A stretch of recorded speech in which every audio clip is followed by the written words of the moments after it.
video is on key features of a function. These are examples 5 and 6, and this was without context.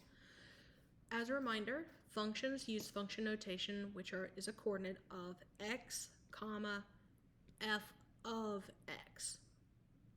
This f of x means the y values of the coordinate. It's just another way of saying the y value, but it helps us note that we can deal with different functions on the same graph. So this example, we're actually given the graph of g of x. It's the exact same type of information, it's just that it's a different name of the function. Instead of f, we're using g. It just shows that we can have different types of functions. So we have g of x to the left. We want to identify and describe the following. So we have this graph. We do have the arrows here. This is a parabola. We do have it opening up, and there are arrows on both sides, so that is important to remember. So when we read this, this says g of 3. What does that really mean? So normally we see g of x, so the x we can no longer see. The 3 is in place of that x. What that means in this case is that x is actually equal to 3. So we want to know if the x is 3, what is the y value? So if we go to our coordinate, we go to 3, the x value of 3, and then we go to the graph itself. So we're not going to go up because it's not going to touch the graph. We're going to go down until we intersect the graph. We get to this coordinate of 3, negative 3. So our y value in this case would be at negative 3 because this coordinate is at 3, negative 3. That helps us to see that the x was the 3 and the y is the negative 3. So that is our answer, is negative 3. It's not the full coordinate. The coordinate is to help us know what the answer is. So our g of 3 is equal to negative 3. So on this next one, this one says g of negative 5. So same thing. The negative 5 is in the same location as the x would be. So in this case, x would equal to negative 5. So we want to find the coordinate of this graph when x is negative 5. So we'll come over to the x value of negative 5, and we're going to go to the function. So if we go down, we'll never hit the graph. We'll go up, and we have the coordinate at negative 5, positive 5. Negative 5, positive 5. So we already have the x value. The question is now, what is the y value? The y value is 5. So our answer is positive 5. Again, the answer is not the coordinate. The answer is the value of the y value of which is hitting. Question C asks us g of x equals 2. This is different. These do not even look the same. This one still says x in the problem. That means we are not given the x.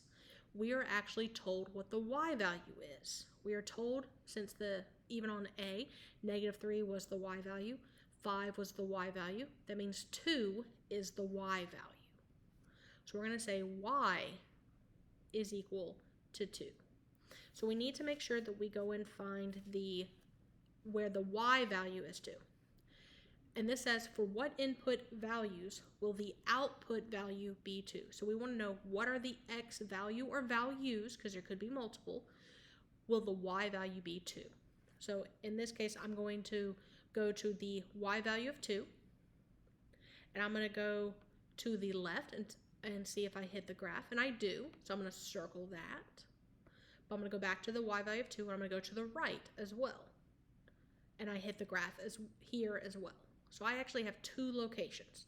So the 2 locations, the coordinates, are at negative 4, 2,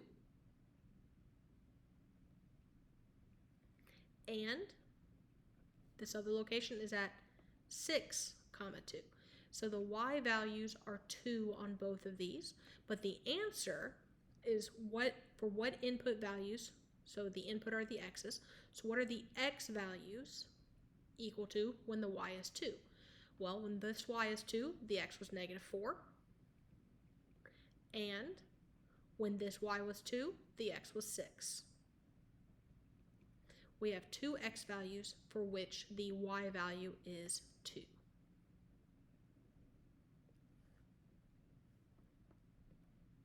This is how we read that. So this has g of 3.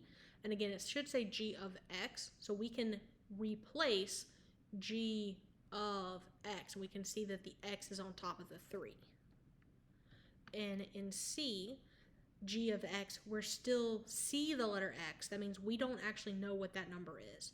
But instead, we know the other coordinate, or the other value of the coordinate, which is the y. So that's why we know that the y is 2. So we look at the graph, we go to y equals 2. We go to the left and see if it crosses the graph at all. It could happen multiple times, and we circle all the times it crosses on the left. We go back to the middle, and I go to the right-hand side, and I see how many times it crosses on the right-hand side as well. And it hit twice on this entire graph. Okay, the next question says identify the y-intercept. The y-intercept is where the graph crosses the y-axis, or when the x value is 0. So the y-axis is approximately here.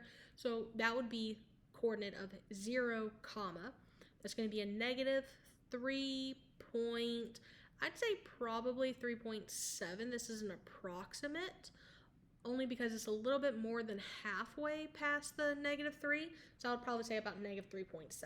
That is an approximation. The next question says identify the x-intercept or intercepts. That you could have multiple. Functions, you can only have one y-intercept, but you can have multiple x-intercepts. So if we go and find the x-intercepts, it's where it crosses the x-axis. So this is our x-axis. And we can see that this graph is hitting the x-axis here and again here. So there are two locations of which it crosses the x-axis. This is a coordinate at this value is at negative 3, comma 0 and at 5, comma 0. So there are two. And always remember that intercepts are written as coordinates, not just numbers. So our y-intercept is at approximately 0, negative 3.7, and our x-intercepts are at negative 3, 0, and 5, 0. Our next question asks us to find the minimum coordinate and value. So the minimum is because it's on the lower edge or the lower end. There's nothing below this spot, so that is our minimum. Maximum would be at the top. And since there are arrows pointing up, there is no true maximum because it keeps going forever. So the lowest point on the graph, so we're going to find the coordinate,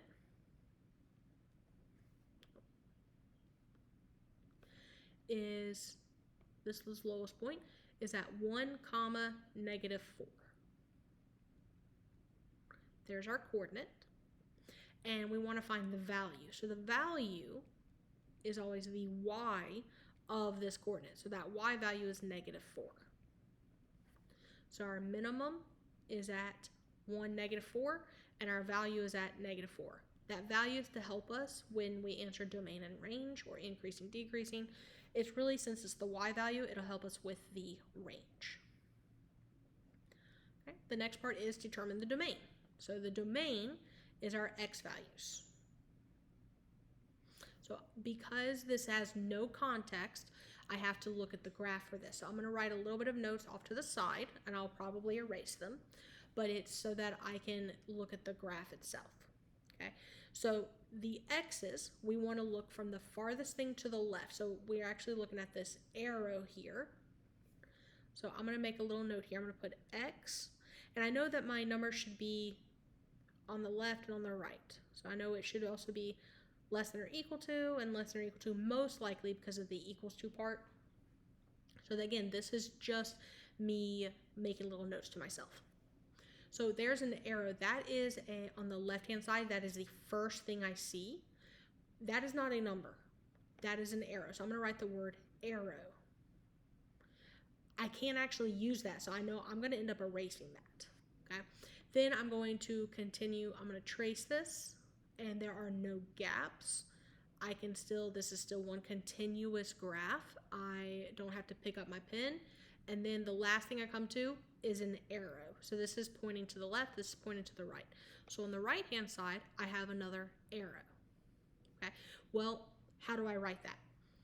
In set notation, we actually write it very specifically of saying x is an element of all real numbers. And it's because of those arrows. There are arrows on both sides.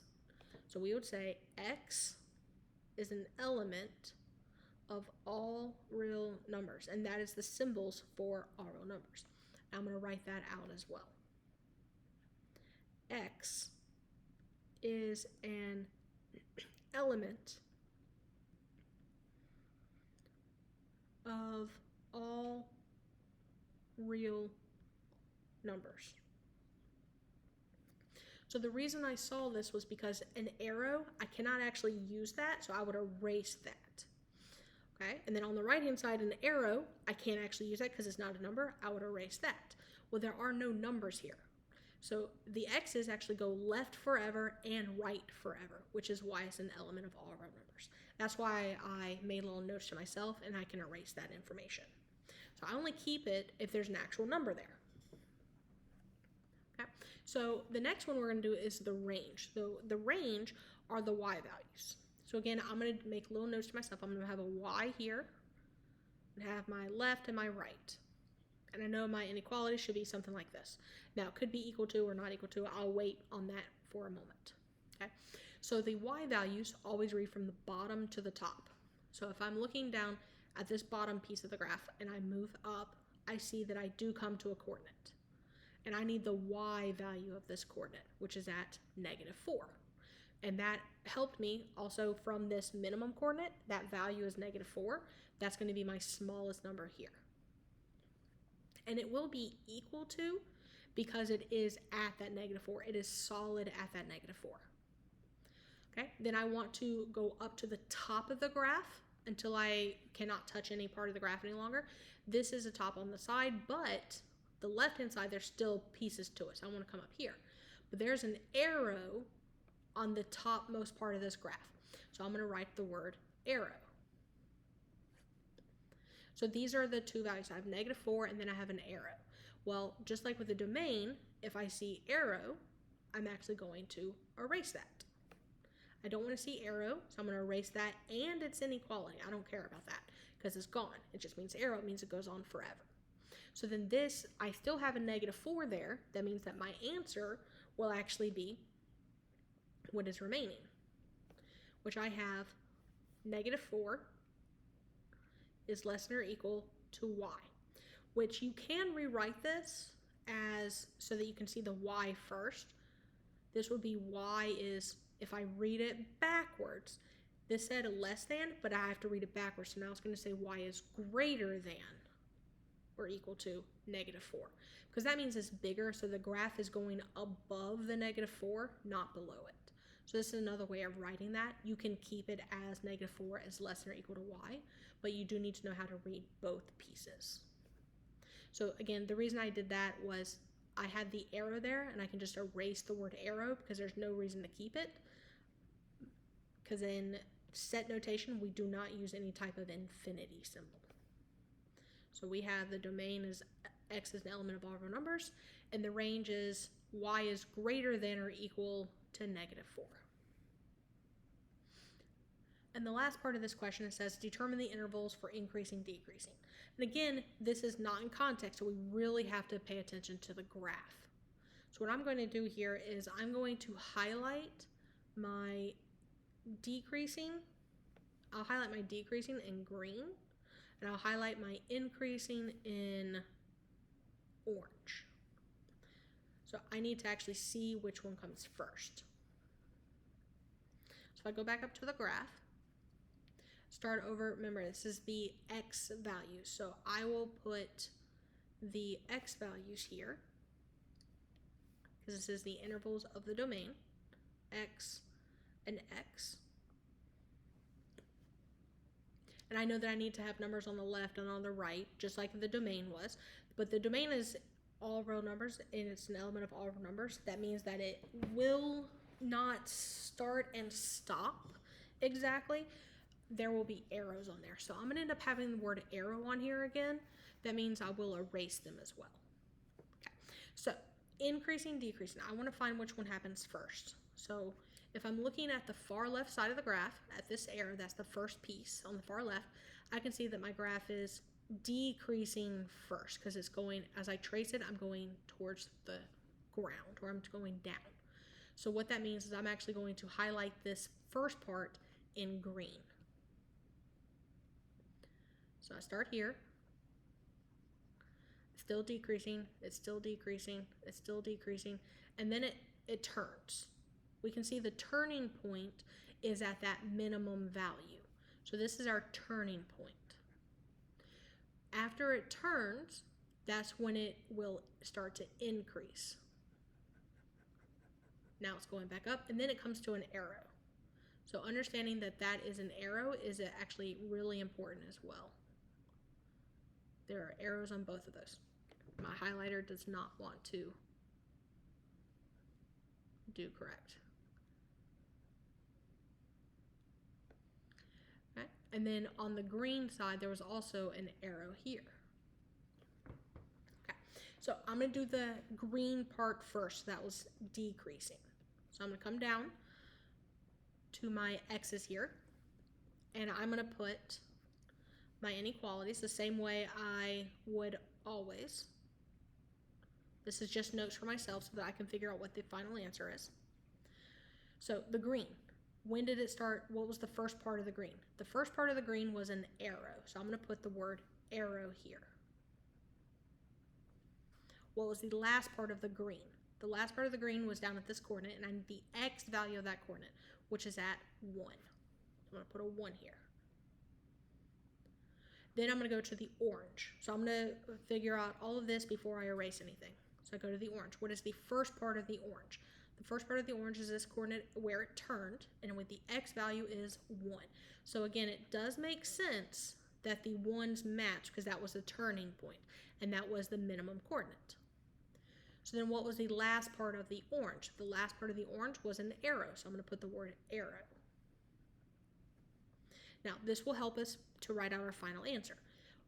Arrows cannot be used here, so I'm going to erase the word arrow and its inequality. So whatever I have left is going to be my answer. On the decreasing, I'm going to erase the word arrow and its inequality, and what I have left is my answer. Now, these are not equal to, because again, increasing, decreasing, at that turning point, it still does not go up or down at that turning point. It's more stationary. So our answer for increasing is 1 is less than x. So I'm going to rewrite that all in red. 1 is less than x.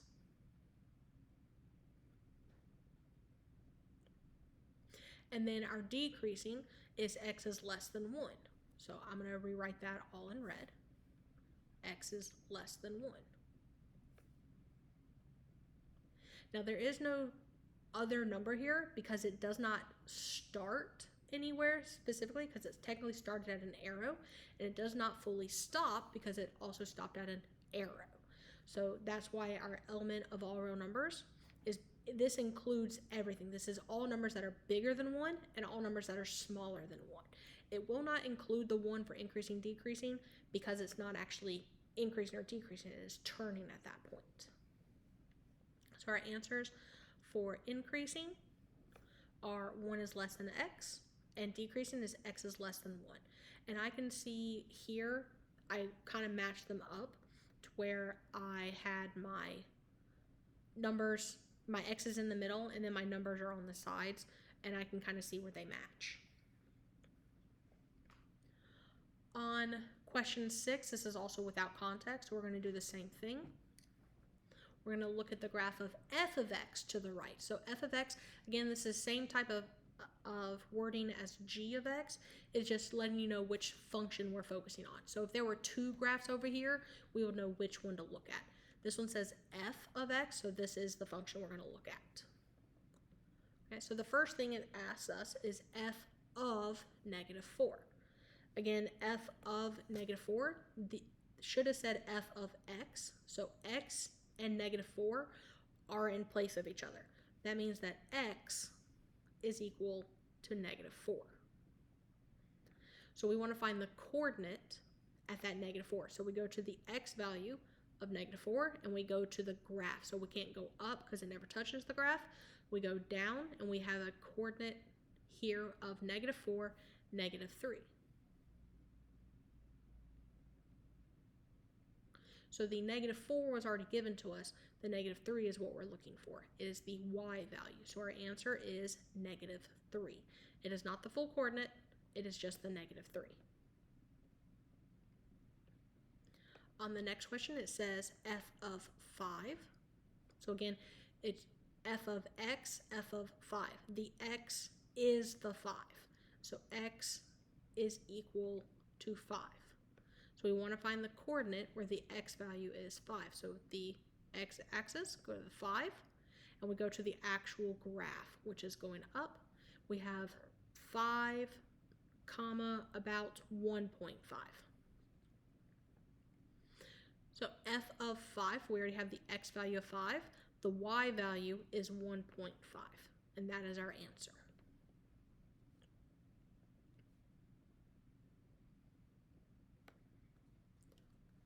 On C, we're told that f of x is equal to 1. Now, this goes back to f of x, f of x. We have not replaced the x. We do not know what the x value is. We actually know what the y value is. Just like here on A, negative 3 was the y value. So 1 is the y value. So we know that y is equal to 1. We want to find the coordinate where the y is equal to 1.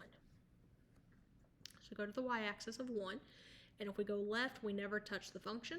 If we go right, we touch the function at this coordinate of 4, comma 1. So our coordinate is 4, comma 1. What that means is, so we already have the y value of 1. We were looking for the x value. The x is equal to 4.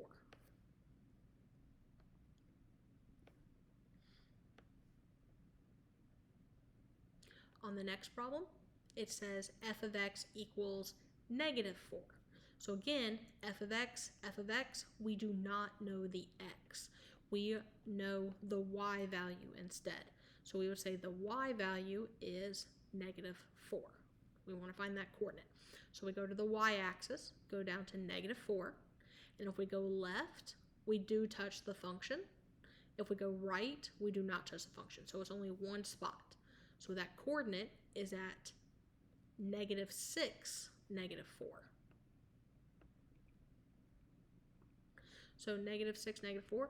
We already have the negative 4 as the y. The question was the x, because that is the letter that we don't see, or the letter that we don't have a value for. So the x is equal to negative 6.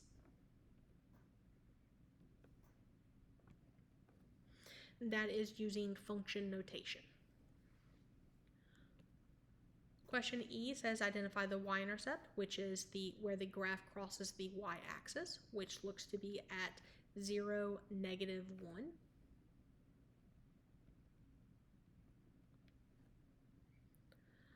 On F, it says identify the x-intercept or intercepts. This is where the graph crosses the x-axis. So starting from the left, it's not crossing here, it's still not crossing. It finally crosses at this location, which is at 2, 0. There's only one of them this time, because the graph doesn't go up and then come back down, so it doesn't cross it twice. Okay, the domain, determine the domain. That is the x values of your function. So same thing as previously. I would put kind of notes to myself, put my x, put my numbers on the left and on the right. So I need to know my smallest number, so the number on the far left. So I look at the far left of the graph and I see an arrow. So I would write out the word arrow. Then I would look for the far right hand side, because domain goes left and right. So on the far right hand side, I have an arrow. So I would write out the word arrow. And again, this is just to help me write this for notes to myself. I see the word arrow and I erase it and its inequality. I see the word arrow, I erase it and its inequality. I'm just left with x. Well, that means that it went left and right forever. That tells us that the domain is all real numbers. So we would put x is an element of the all real numbers symbol. And you could put x is all real numbers. That is just the notation for x as an element of all real numbers. If we're going to determine the range, we're going to do the same thing, but with the y values. So I'm going to come over here, I'm going to put my y's. This is just for my own notes to myself. put less than, less than. I know I have to have a number on the left and a number on the right. Okay. So now I come to, I'm going to erase the information that I have so far. So I want to look at the furthest thing on the y values, which is the bottom. So I start on the bottom. There's nothing touching here. I move it up a little bit, and I see furthest thing on the bottom is an arrow. So I'm going to write arrow. Then I'm going to go to the very top of the graph. So there's nothing up at the top of the actual coordinate plane. I'm looking at the function, the actual black function itself, the graph, and I see another arrow at the top. There's nothing above that. So that's the highest point on the graph that I can actually physically see. So since it's an arrow, again, I would erase the word arrow and its inequality. And on the other side, I would erase the word arrow and its inequality. And this time we're just left with the letter y. Because this graph was going down and up forever, that means that the range is also an element of all real numbers. So we would write this as y is an element of all real numbers because it goes up and down forever. So this last part is asking for the determine the intervals again of the domain for which it's increasing or decreasing. So intervals of the domain, we know the domain is all real numbers, so we know that it should go on forever. So in here, I would write out increasing x, decreasing x. I know those are the domain. I'm going to highlight my increasing in orange and my decreasing in green. All right, so first thing I need to determine is on the far left, what is actually happening here. So on the far left, I can see that my graph is going to go up first. So I'm going to start highlighting in orange first. So my highlight in orange. So I have an arrow here. I'm going to highlight in orange until I turn. So I'm going to keep going. It's not turning, it's not turning, it's not turning, and I come to the arrow. So that's the end of the graph that I have as an arrow. So where does it turn to green? Well, it doesn't turn to green. That's what's important here. I never turned green. It was always orange. That means that it was always increasing. So when I write this, I can actually come down here. I'm going to erase those x's because I don't actually need them. It is always increasing.